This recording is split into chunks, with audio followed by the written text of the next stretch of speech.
जिंदगी खूबसूरत है जीने से गम ना कर। बहुत रंग है दुनिया में, खुद को किसी एक रंग में रंग यूं बेरंग ना कर। ਅੰਮ੍ਰਿਤਸਰ ਦਾ ਰਹਿਣ ਵਾਲਾ ਇੱਕ ਨੌਜਵਾਨ ਜਿਹਦਾ ਨਾਮ ਹੈ ਰਾਜਾ ਹੰਸਪਾਲ, ਉਹਨੇ ਇਹ ਸਾਬਤ ਕਰ ਦਿਖਾਇਆ ਕਿ ਜ਼ਿੰਦਗੀ ਦੇ ਵਿੱਚ ਬੜੇ ਰੰਗ ਨੇ। ਇੱਕ ਰੰਗ ਦੇ ਵਿੱਚ ਉਹਨੇ ਖੁਦ ਨੂੰ ਰੰਗਿਆ ਤਾਂ ਐਸਾ ਰੰਗਿਆ ਕਿ ਦੁਨੀਆ ਨੂੰ ਦੱਸ ਦਿੱਤਾ ਕਿ ਵਾਕਿਆ ਹੀ ਰਾਜਾ ਹੰਸ ਵੀ ਕੁਝ ਕਰ ਸਕਦਾ ਹੈ। ਰਾਜਾ ਹੰਸ ਦੀ 1.5 ਸਾਲ ਦੀ ਉਮਰ ਸੀ ਜਦੋਂ ਪੋਲੀਆ ਹੋ ਗਿਆ ਸੀ ਰਾਜਾ ਹੰਸ ਨੂੰ। ਤੇ ਤਸਵੀਰਾਂ ਦੇਖੋ ਸਭ ਤੋਂ ਪਹਿਲਾਂ ਕਿ ਸਾਰਾ ਸਰੀਰ ਕੰਮ ਨਹੀਂ ਕਰਦਾ, ਸਿਰਫ ਇੱਕ ਹੱਥ ਕੰਮ ਕਰਦਾ ਹੈ ਤਾਂ ਸਿਰਫ ਜ਼ਬਾਨ ਤੋਂ ਸਿਰਫ ਬੋਲ ਸਕਦਾ ਹੈ ਰਾਜਾ ਹੰਸ, ਹੋਰ ਸਾਰਾ ਸਰੀਰ ਬਿਲਕੁਲ ਕੰਡਮ ਹੈ। ਪਰ ਫਿਰ ਵੀ ਦੇਖੋ ਕਿ ਇਹ ਕਿਤਾਬ ਲਿਖ ਦਿੱਤੀ ਗਈ ਹੈ, ਮਹਾਰਾਣੀ ਮਾਂ।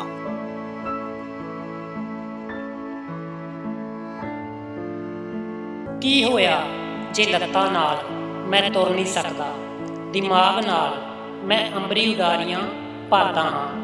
ਛੋਟੀ ਛੋਟੀ ਗੱਲ ਨੂੰ ਮੈਂ ਰੋਣਾ ਨਹੀਂ ਸਿੱਖਿਆ, ਵੱਡੇ ਵੱਡੇ ਦੁੱਖ ਵੀ ਮੈਂ ਹੱਸ ਹੱਸ ਕੇ ਜਾਂਦਾ ਹਾਂ।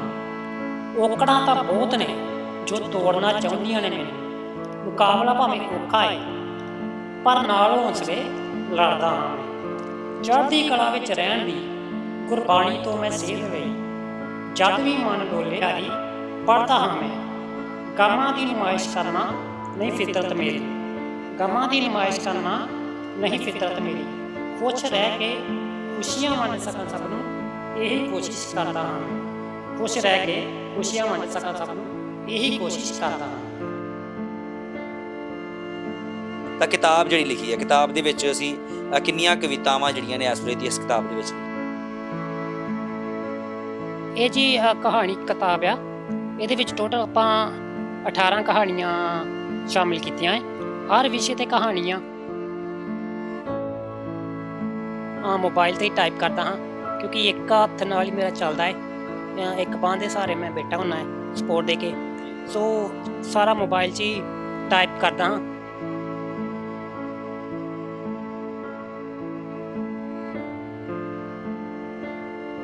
ਅੱਠਵੀਂ ਜਮਾਤ ਵਿੱਚ ਫਿਰ ਮੇਰੇ ਨਾਲ ਇੱਕ ਦੁਰਘਟਨਾ ਹੋਈ। ਮੈਂ ਸਾਈਕਲ ਤੋਂ ਮਤਲਬ ਕਿ ਡਿੱਗ ਪਿਆ ਅਤੇ ਮੇਰੀ ਉਸੇ ਲੱਤ 'ਤੇ ਸੱਟ ਲੱਗ ਗਈ, ਜਿਹਦੇ ਸਹਾਰੇ ਮੈਂ ਜ਼ਿਆਦਾ ਚੱਲਦਾ ਸੀ।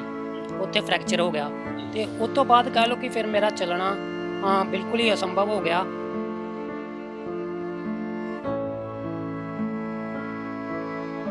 ਇਹ ਕਿਤਾਬ ਤੱਕ ਜਿਹੜਾ ਸਫ਼ਰ ਹੈਗਾ ਉਹ ਕਿਸ ਤਰ੍ਹਾਂ ਪਹੁੰਚਿਆ? ਕਿਤਾਬ ਦੀ ਲਿਖਣ ਦਾ ਦਿਮਾਗ 'ਚ ਕਿਸ ਤਰ੍ਹਾਂ ਆਇਆ? ਕਿ ਪਹਿਲੇ ਲਿਖਣ ਦਾ ਸ਼ੌਂਕ ਹੁੰਦਾ ਸੀ ਕੁਛ?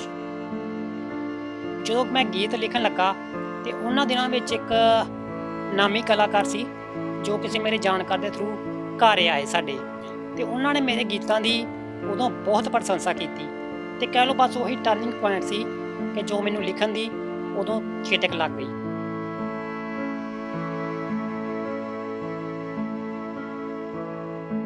ਜਿਵੇਂ ਕਿ ਮੇਰੇ ਵਿਸ਼ੇ ਹੁੰਦੇ ਸੀ ਰੋਮਾਂਟਿਕ ਲਿਖਣਾ, ਜਿੰਦਾ ਦਿਲੀ 'ਤੇ ਲਿਖਣਾ, ਅਤੇ ਕੁਛ ਸੇਧ ਦੇਣ ਵਾਲੇ ਗੀਤ ਲਿਖਣਾ, ਇਹ ਸਭ ਚੀਜ਼ਾਂ ਹੁੰਦੀਆਂ ਸੀ।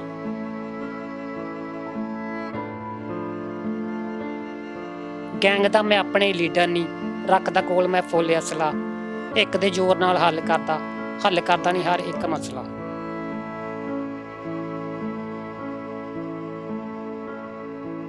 जिंदगी खूबसूरत है जीने से गम ना कर। बहुत रंग है दुनिया में, खुद को किसी एक रंग में रंग यूं बेरंग ना कर।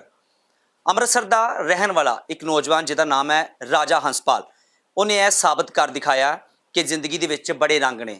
ਇੱਕ ਰੰਗ ਦੇ ਵਿੱਚ ਉਹਨੇ ਖੁਦ ਨੂੰ ਰੰਗਿਆ ਤਾਂ ਐਸਾ ਰੰਗਿਆ ਕਿ ਦੁਨੀਆ ਨੂੰ ਦੱਸ ਦਿੱਤਾ ਕਿ ਵਾਕਿਆ ਹੀ ਰਾਜਾ ਹੰਸ ਵੀ ਕੁਝ ਕਰ ਸਕਦਾ ਹੈ। ਰਾਜਾ ਹੰਸ ਸਾਡੇ ਨਾਲ ਮੌਜੂਦ ਹੈ। ਤੁਹਾਨੂੰ ਉਹਦੀ ਜ਼ਿੰਦਗੀ ਦੇ ਬਾਰੇ ਕੁਝ ਗੱਲਾਂ ਮੈਂ ਤੁਹਾਡੇ ਨਾਲ ਸਾਂਝੀਆਂ ਕਰਦਾ, ਉਸ ਤੋਂ ਬਾਅਦ ਰਾਜਾ ਹੰਸ ਕੋ ਅਸੀਂ ਜਾਣਾਂਗੇ। ਰਾਜਾ ਹੰਸ ਦੀ 1.5 ਸਾਲ ਦੀ ਉਮਰ ਸੀ ਜਦੋਂ ਪੋਲੀਆ ਹੋ ਗਿਆ ਸੀ ਰਾਜਾ ਹੰਸ ਨੂੰ। ਤੇ ਤਸਵੀਰਾਂ ਦੇਖੋ ਸਭ ਤੋਂ ਪਹਿਲਾਂ ਕਿ ਸਾਰਾ ਸਰੀਰ ਕੰਮ ਨਹੀਂ ਕਰਦਾ, ਸਿਰਫ ਇੱਕ ਹੱਥ ਕੰਮ ਕਰਦਾ ਹੈ ਤਾਂ ਸਿਰਫ ਜ਼ਬਾਨ ਤੋਂ ਸਿਰਫ ਬੋਲ ਸਕਦਾ ਹੈ ਰਾਜਾ ਹੰਸ, ਹੋਰ ਸਾਰਾ ਸਰੀਰ ਬਿਲਕੁਲ ਕੰਡਮ ਹੈ। ਪਰ ਫਿਰ ਵੀ ਦੇਖੋ ਕਿ ਇਹ ਕਿਤਾਬ ਲਿਖ ਦਿੱਤੀ ਗਈ ਹੈ, ਮਹਾਰਾਣੀ ਮਾਂ। ਇਹ ਕਿਤਾਬ ਜਿੱਦਾਂ ਹੀ ਮਾਰਕੀਟ ਦੇ ਵਿੱਚ ਉਤਰੀ ਤਾਂ ਮਾਰਕੀਟ ਦੇ ਵਿੱਚ ਹਾਹਾਕਾਰ ਮਚ ਗਈ ਕਿ ਐਡੀ ਸ਼ਾਨਦਾਰ ਤੇ ਏਡੀਆਂ ਸੋਹਣੀਆਂ ਲਾਈਨਾਂ ਕਿਹਨੇ ਲਿਖੀਆਂ। ਤੇ ਜਦੋਂ ਪਤਾ ਲੱਗਾ ਕਿ ਰਾਜਾ ਹੰਸ ਨੇ ਲਿਖੀਆਂ ਤਾਂ ਫਿਰ ਹਰ ਕੋਈ ਰਾਜਾ ਹੰਸ ਨੂੰ ਮਿਲਣ ਵਾਸਤੇ ਲੋਚ ਰਿਹਾ। ਦੇਖੋ ਰਾਜਾ ਹੰਸ ਦੇ ਹਾਲਾਤ ਕਿਸ ਤਰ੍ਹਾਂ ਤੇ ਕਿਸ ਤਰ੍ਹਾਂ ਇਹ ਹਾਲਾਤ ਬਣੇ ਨੇ। 1.5 ਸਾਲ ਦੀ ਉਮਰ ਪੋਲੀਓ ਤੋਂ ਲੈ ਕੇ ਤਾਂ ਹੁਣ ਕਿਤਾਬ ਲਿਖਣ ਤੱਕ ਸਫ਼ਰ ਕਿਸ ਤਰ੍ਹਾਂ ਰਿਹਾ। ਰਾਜਾ ਹੰਸ ਸਾਡੇ ਨਾਲ ਮੌਜੂਦ ਹੈ। ਰਾਜਾ ਹੰਸ ਜੀ, ਡੇਲੀ ਪੋਸਟ ਪੰਜਾਬੀ ਤੋਂ ਸਵਾਗਤ ਹੈ ਤੁਹਾਡਾ। ਕਿੱਥੋਂ ਸ਼ੁਰੂਆਤ ਹੋਈ? ਪਹਿਲੇ ਦੱਸੋ, ਬਚਪਨ ਦੇ ਵਿੱਚ ਵਾਕਿਆ ਜੋ ਮੈਂ 1.5 ਸਾਲ ਕਹਿ ਰਿਹਾ ਵਾਕਿਆ ਸੱਚਾਈ ਹੈ 1.5 ਸਾਲ ਦੀ ਉਮਰ 'ਚ ਹੀ ਹੋਇਆ? ਪਹਿਲਾਂ ਤਾਂ ਸਾਰੇ ਦਰਸ਼ਕਾਂ ਨੂੰ, ਚੈਨਲ ਵੇਖ ਰਹੇ ਸਾਰੇ ਦਰਸ਼ਕਾਂ ਨੂੰ ਮੇਰੇ ਵੱਲੋਂ ਪਿਆਰ ਤੇ ਆਦਰ ਭਰੀ ਸਤਿ ਸ੍ਰੀ ਅਕਾਲ ਜੀ। ਹਾਂਜੀ ਬਿਲਕੁਲ ਜੀ, 1.5 ਸਾਲ ਦੀ ਉਮਰ ਵਿੱਚ ਮੈਨੂੰ ਮੇਰੇ ਘਰਦਿਆਂ ਨੇ ਜਿਵੇਂ ਦੱਸਿਆ ਕਿ ਮੈਨੂੰ ਪੋਲੀਓ ਦੀ ਬਿਮਾਰੀ ਹੋ ਗਈ ਸੀ। ਉਸ ਕਰਕੇ ਮੈਂ ਚੱਲਣ ਫਿਰਨ ਤੋਂ ਬਿਲਕੁਲ ਅਸਮਰੱਥ ਹੋ ਗਿਆ ਤੇ ਚੱਲ ਫਿਰ ਨਹੀਂ ਸੀ ਸਕਦਾ। ਹਾਂ, ਪਰ ਲੰਗੜਾ ਕੇ ਥੋੜਾ ਥੋੜਾ ਚੱਲ ਲੈਂਦਾ ਸੀ। ਮਤਲਬ ਕਿ ਸਿਰਫ ਥੋੜਾ ਥੋੜਾ ਤੁਰ ਹੀ ਸਕਦਾ ਸੀ।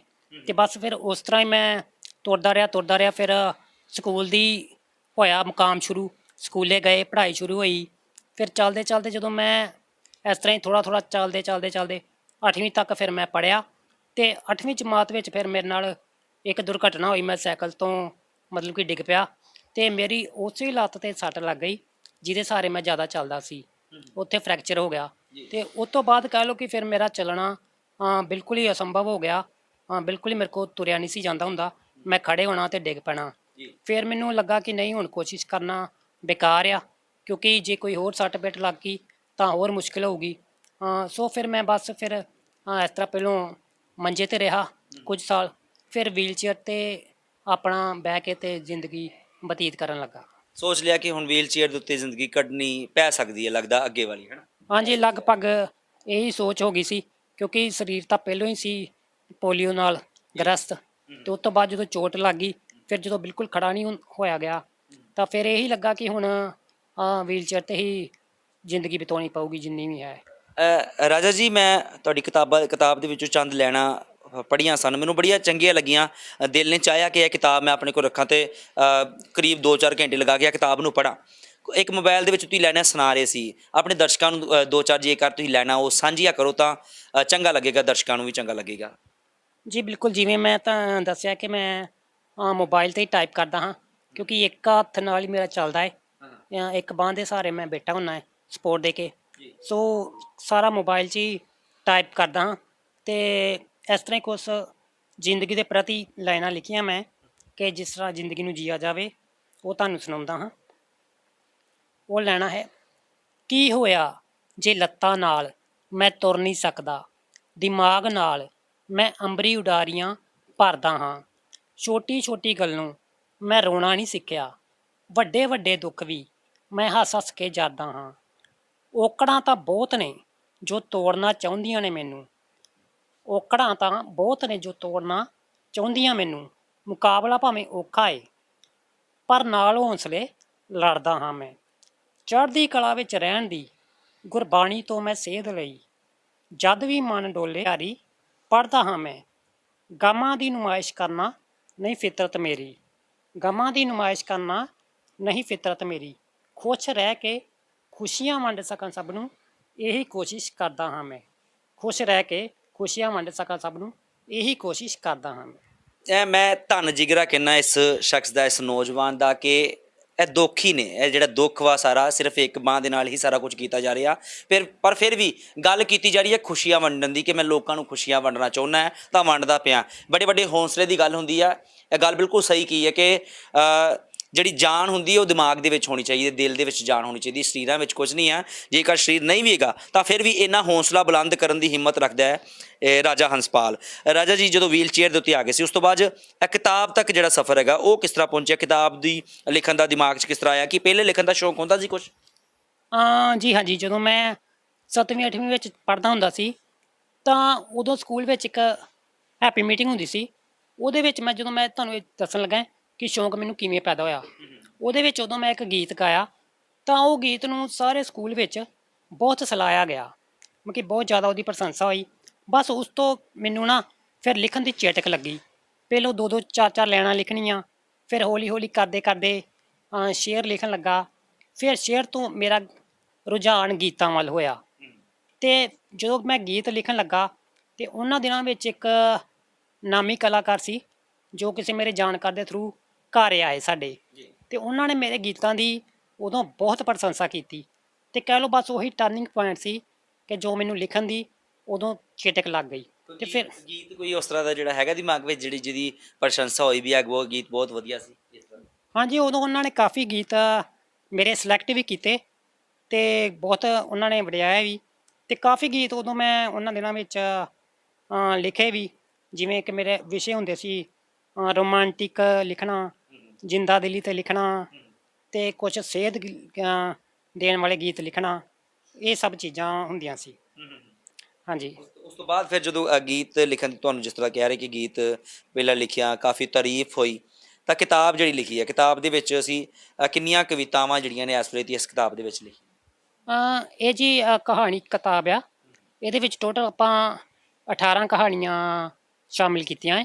ਹਰ ਵਿਸ਼ੇ ਤੇ ਕਹਾਣੀਆਂ, ਚਾਹੇ ਉਹ ਦਾਜ ਪ੍ਰਥਾ ਹੈ, ਚਾਹੇ ਉਹ ਔਰਤਾਂ ਦੀ ਕਿਸੇ ਕਹਿ ਲਓ ਕਿ ਔਰਤਾਂ 'ਤੇ ਇਲਜ਼ਾਮ ਲਾ ਦਿੱਤਾ ਜਾਂਦਾ ਹੈ ਕਿ ਇਹਦੇ ਵਿੱਚ ਹੀ ਕੋਈ ਕਮੀ ਆ, ਹੈ ਨਾ, ਕਿ ਜਿਵੇਂ ਸਹੇਲੀ ਦੀ ਗਲਤੀ ਇੱਕ ਸਟੋਰੀ ਆ, ਜ਼ਿੰਦਗੀ ਦੀ ਅਹਿਮੀਅਤ ਆ। ਮਤਲਬ ਕਿ ਹਰ ਵਿਸ਼ੇ ਨੂੰ ਟੋਇਆ ਗਿਆ ਹੈ, ਅਤੇ ਜਿਹੜਾ ਵੀ ਇਸ ਕਿਤਾਬ ਨੂੰ ਪੜ੍ਹੂਗਾ ਉਹਨੂੰ ਇਹੀ ਲੱਗੂਗਾ ਕਿ ਇਹ ਮੇਰੀ ਆਪਣੀ। ਉਹਦੇ ਨਾਲ ਕਿਤੇ ਨਾ ਕਿਤੇ ਉਹ ਭਾਣਾ ਬੀਤਿਆ ਹੋਏਗਾ। ਇਹ ਸਾਰੇ ਪ੍ਰਤੀ ਕਹਾਣੀਆਂ ਜਿਹੜੀ ਲਿਖੀਆਂ ਇਸ ਤਰੀਕੇ ਨਾਲ ਚਾਹੁੰਦੇ ਜੀ ਜੀ ਹਾਂਜੀ, ਉਹਨਾਂ ਨੂੰ ਆਪਣੀ ਜ਼ਿੰਦਗੀ ਦੇ ਨਾਲ ਇਹ ਸਭ ਕੁਝ। ਪ੍ਰਸ਼ੰਸਾ ਹੋਈ ਵੀ ਹੈ, ਉਹ ਗੀਤ ਬਹੁਤ ਵਧੀਆ ਸੀ ਇਸ ਤਰ੍ਹਾਂ। ਹਾਂਜੀ, ਉਦੋਂ ਉਹਨਾਂ ਨੇ ਕਾਫੀ ਗੀਤ ਰੀਤੀਆਂ ਵਾ, ਸਪੈਸ਼ਲੀ ਤੌਰ 'ਤੇ ਮੈਂ ਉਹਨਾਂ ਨੂੰ ਇਸ ਪੁਸਤਕ ਵਿੱਚ ਪੇਸ਼ ਕਰਨ ਦੀ ਕੋਸ਼ਿਸ਼ ਕੀਤੀ। ਰਾਜਾ ਜੀ, ਜਦੋਂ ਇਹ ਕਿਤਾਬ ਨਹੀਂ ਲਿਖੀ ਸੀ ਜਾਂ ਫਿਰ ਕੋਈ ਦਿਸ਼ਾ ਨਹੀਂ ਤੁਹਾਨੂੰ ਮਿਲੀ ਸੀ, ਉਦੋਂ ਕੀ ਦਿਮਾਗ 'ਚ ਆਉਂਦਾ ਸੀ? ਲੱਗਦਾ ਸੀ ਕਿ ਉਦੋਂ ਵੀ ਮੈਂ ਕੁਝ ਕਰ ਸਕਦਾ ਵਾਂ, ਜਾਂ ਫਿਰ ਕਿਸੇ ਨੇ ਉਤਸ਼ਾਹਿਤ ਕੀਤਾ ਤੇ ਉਸ ਤੋਂ ਬਾਅਦ ਹੀ ਤੁਸੀਂ ਸ਼ੁਰੂਆਤ ਕੀਤੀ? ਕਰਨ ਦੀ ਕੋਸ਼ਿਸ਼ ਕੀਤੀ। ਰਾਜਾ ਜੀ, ਜਦੋਂ ਇਹ ਕਿਤਾਬ ਨਹੀਂ ਲਿਖੀ ਸੀ ਜਾਂ ਫਿਰ ਕੋਈ ਦਿਸ਼ਾ ਨਹੀਂ ਤੁਹਾਨੂੰ ਮਿਲੀ ਸੀ, ਉਦੋਂ ਕੀ ਦਿਮਾਗ 'ਚ ਆਉਂਦਾ ਸੀ? ਲੱਗਦਾ ਸੀ ਕਿ ਉਦੋਂ ਵੀ ਮੈਂ ਕੁਝ ਕਰ ਸਕਦਾ ਵਾਂ, ਜਾਂ ਫਿਰ ਕਿਸੇ ਜਿਹੜੇ ਆਪਾਂ ਕੀਤੇ, ਜਿਹੜੇ ਵਰਲਡ ਵਾਈਡ ਰਿਲੀਜ਼ ਵੀ ਹੋਏ, ਉਹ ਵੀ ਮੈਂ ਸਾਰਾ ਉਹਨਾਂ ਦਾ ਸਟੋਰੀ, ਸਕ੍ਰਿਪਟ ਵਗੈਰਾ ਤੇ ਗੀਤ ਲਿਖਣਾ, ਕੰਪੋਜੀਸ਼ਨ ਕਰਨਾ ਉਹ ਆਪ ਹੀ ਕੀਤਾ। ਰਿਲੀਜ਼ ਹੋਇਆ ਗੀਤ ਕੋਈ ਜਿਹੜਾ ਤੁਸੀਂ ਕਹਿੰਦੇ ਵੀ ਕਾਫੀ ਚੱਲਿਆ, ਉਹ ਕਿਹੜਾ ਗੀਤ ਹੈ? ਹਾਂਜੀ, ਉਹ ਗੀਤ ਹੈ ਜੀ ਗੈਂਗ ਸੌਂਗ ਕੀਤਾ ਸੀ ਆਪਾਂ ਅੱਜ ਤੋਂ 6 ਸਾਲ ਪਹਿਲੋਂ।